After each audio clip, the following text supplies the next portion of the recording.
হযরত আমর ইবনুল আস রাদিয়াল্লাহু তাআলা আনহু অনেক বড় জলিলুল কদর সাহাবী ছিলেন। ইসলামের ইতিহাসে রাসূলুল্লাহ সাল্লাল্লাহু আলাইহি সাল্লামের সাহাবাদের মধ্যে সবচেয়ে বড় যোদ্ধা যারা ছিলেন তার মধ্যে উনি একজন।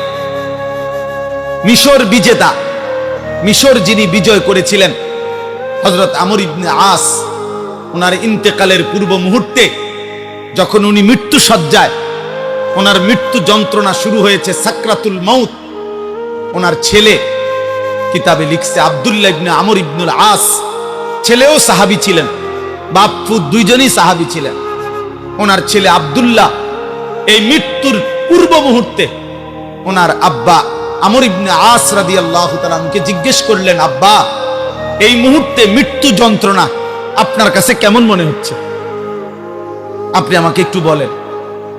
কসম আল্লাহর, সাহাবী আমর ইবনে আস বলে, ইয়া বুনাইয়া, হে আমার কলিজার টুকরা সন্তান, কাআন্না জিবালাদ দুনিয়া আলা সাদরি, আমার কাছে মনে হচ্ছে পৃথিবীর সবগুলো পাহাড় আমার বুকের উপরে চাপ দিয়ে রাখছে।